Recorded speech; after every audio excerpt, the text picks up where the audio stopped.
Since Indika released in May of 2024, I always have been slightly interested in trying it out, but never really decided to follow through and buy it, even on sale.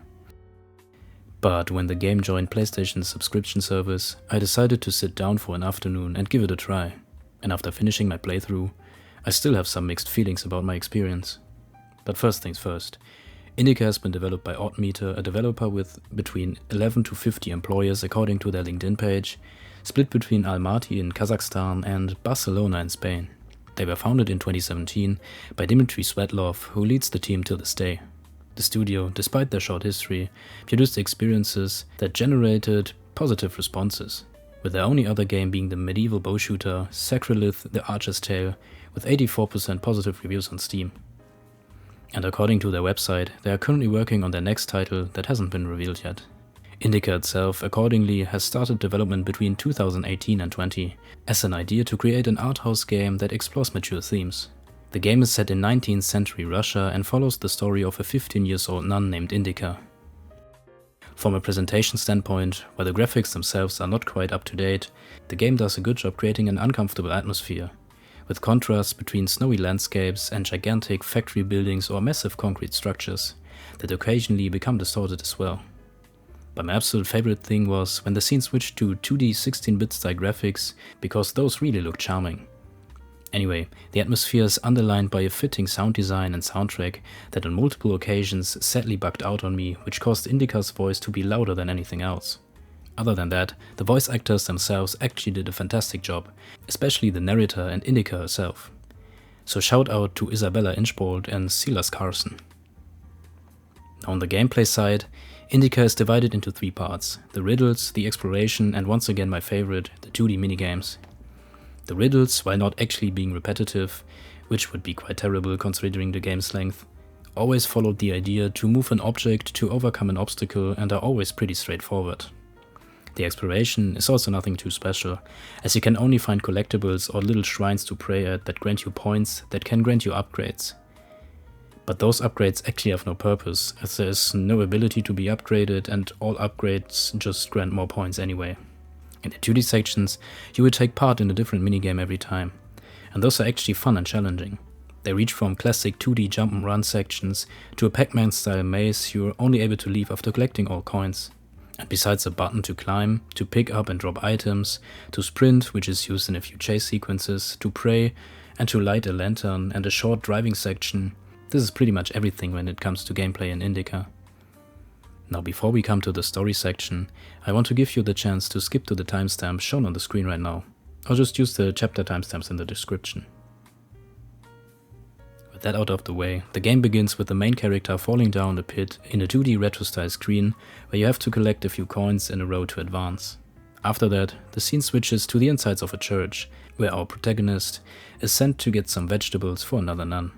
While doing some tedious tasks, we get to know that the other nuns don't like or even bully Indika because she hears a voice in her head that we hear as the narrator. So she's quite happy and surprised when the sisters trust her with delivering a letter. Right outside the monastery, she comes across the hut of a man responsible to help people across a small river. But he doesn't trust her, and when she repeatedly knocks on his door, he splashes her with water, so the now wet nun has to cross the river on her own. Which she does, and along her way, she now finds a group of men standing next to a train that fell into the river. One of the men fell so unlucky during the accident that he is now inseparably connected to some rods sticking out of the train and is about to meet his creator. Shortly after Indika prays for him, the train begins to sink into the lake and she makes her way past a small graveyard into a nearby village. Inside that village, we hear the screams of a woman, and we find the cause to be a man trying to take advantage of her. Indika disturbs him, which makes her his new target. But luckily a young man with a revolver comes to her rescue and knocks out the attacker. She follows her savior until they reach a road where they come across some of the men from the train wreck transporting some of the injured. Then out of the blue, the hero becomes the villain and opens fire on them to steal their vehicle. And because one of his arms is injured, he forces Indika to drive. When they put some distance between them and the village, and the man passes out, Indika stops to disarm him and injects some medicine into the man's arm. She then detaches the vehicle's trailer and tells the man to get on the back of the vehicle itself so they could go faster and further. They drive for a while and Indika tells the man that her father used to build steam bikes like the one they are riding right now, before crashing on a steep and uneven part of the snowy road. We get another pixel art sequence, this time with Indika and her father having a little race with two of his newly made bikes, until her father crashes his bike, going too fast but without getting injured. Back to reality, where our protagonist sees the terrible state of her companion's arm before injecting him with another dose of medicine. The two then hit the road again until they reach a roadblock. They resolve their forced stop by using a wrench from a nearby house to loosen the brakes on a wagon blocking the road. But instead of getting back on their steam-powered bike, the two are forced to flee from a dog inside a tower. Here, Indika helps the man named Ilya through a window, and the two get separated for now. The young nun makes her way up the tower trying to find another way, with the voice in her head trying to get her to read the letter, which she does, and after a psychotic episode where you have to change your surroundings by switching between playing and listening to the voice, she's reunited with her companion outside. Here they find themselves at an old paint factory that they have to pass to get to a train station that will get them closer to their destination. Inside, Indika happens to be chased by the dog again, which finds its end by falling off some edge. At the station, the two realize the train won't stop, so they decide to jump on top. While riding, Indika opens up about her situation. She talks about that she never would have thought to become a nun at 15. We further get a 2D jump and run section that reveals the girl got on her father's bedside for not wanting to marry the man her family has chosen. When the train comes to a halt at a fish factory Ilya's mother apparently used to work at, the train's cargo gets automatically unloaded, and the two with it. They make their way through corridors past gigantic fish and fish cans bigger than truck tires until they reach a place Ilya used to play at as a child. The two stargaze for a while until Ilya passes out and falls down a set of stairs. In her panic, Indika decides it's time for Ilya's sick arm and his body to try a long-distance relationship. When the man wakes up again, he is shocked and mad at his companion and leaves the girl behind, telling her she went against God's will by separating him from his arm. And I really have to say that this factory section was quite uncomfortable for me, because not only do the two take off their clothes to dry at some point without the 15-year-old Indika being fully censored, the voice in Indika's head is also non-stop overflowing with very suggestive dialogue about her and Ilya.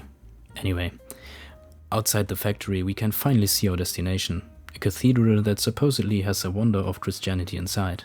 Also, along the way, a now somewhat calmer Ilya rejoins us. Inside the cathedral, Indika tells the priest their story and asks them to let them see the wonder. The priest leaves and comes back with a guard. Ilya panics and pretends to hold Indika as a hostage. The priest calls the bluff, but in the chaos, somehow the guard fires at the priest instead of the unwelcome new arrivals. Ilya then begins to pray in front of the wonder, asking God to heal his arm. But nothing happens and further guards arrive, arresting Indika. We then find ourselves in another 2D section from Indika's memories, where Indika wakes up with the boy she actually likes who proposes the idea to run off together. He then convinces her to give him the key to her father's shop's register to steal money for their plan. But her father catches him, and when confronted, Indika denies knowing the young man, which is followed by her father's shotgun turning him into a memory. Back in reality, Indika is being brought to a jail cell by two guards, while the voice of the devil in her head tells her the story of a sinner who sacrificed his soul to save others. But the way he saved those souls is through forcing them out of their body, and the people he quote-unquote saved were his and his neighbor's children. When she arrives in her cell, the young nun desperately tries to convince a guard of her innocence, as the priest's life didn't find an end through her and Ilya's hand. But instead of taking her serious or even helping her, he tells her to turn around and sing until she falls over because of her dizziness. And then the worst scene of the game takes place, as the man takes advantage of the girl in the worst way possible. Which is gladly not shown graphically, and instead we only see her and a figure that looks like the devil or at least a demon, falling down towards what I would assume to be hell, while the points we accumulated drop to 0. And the devilish figure plays a role in what happens next as well, because when the act is over, in Indika's imagination, said creature pins down the guard to the ground, which we get to see is actually a shelf that Indika probably pushed onto him herself. After that, she flees into town where she finds a drunken Ilya who tells her he traded the wonder he stole from the church for a broken trombone in a local pawn shop. Indika rushes there, convincing the shop owner to let her take a look at the object that looks somewhat like a blue tetrahedron with golden decorations all over it. In the meantime, Indika is able to see herself in the mirror, where she sees the devilish figure again instead of her own image. We then get the opportunity to shake the object for as long as we want, while getting points the entire time. showing how pointless collecting these has been along the way. And to be fair, the game actually tells you that from the beginning. But finding collectibles was enough for me to check any corner anyway. But when you're done shaking, Indika opens the wonder, which turns out to be completely empty. She takes one last look in the mirror, which shows herself again, and the game ends right here. And now, as always, if you watched my recap or better have played the game yourself, I would really like to know what you think about the game's story. I personally like the game's narrative criticizing religion, as everyone we meet acts against Christianity and its 10 commandments while pretending to be faithful. On top of that, you have a 15-year-old Indika struggling with her own faith, the pointlessness of her own existence, and obviously with how everyone around her treats her. First of all, welcome back to everyone who skipped the story section. While Indika's developers implemented some interesting ideas and themes in religion and struggled with identity and the devil constantly speaking to the protagonist trying to seduce her to commit sin, this, combined with a unique setting with 19th century Russia that is underlined by good voice acting and rough and daunting architecture, for me, the story and atmosphere was still not the most engaging, especially in today's indie market. And because, in my opinion, the game lacks in the gameplay department, besides some fun minigames, if the game was much longer than the 4 hours it took for me to reach the credits, I don't think you would see this video right now, as I only review games after I finish them. And even though this sounds very negative, I still think Indika can make for an entertaining afternoon if you get it on sale or through subscription like I did. So if you watched until now, first of all, thank you for that. This time we have a shorter video, which is mainly due to a lack of time to play longer or actually any game at all lately, which I tried to change over the holidays, where I definitely want to continue my playthrough of Trades Through Daybreak, and maybe some older games from the PS3 or PSP era, depending on my time management. Anyway, feel free to share what you're playing right now, and if you're at it, tell me your opinion on today's game, and if you liked what you saw, maybe consider liking and subscribing, and I hope to see you next time.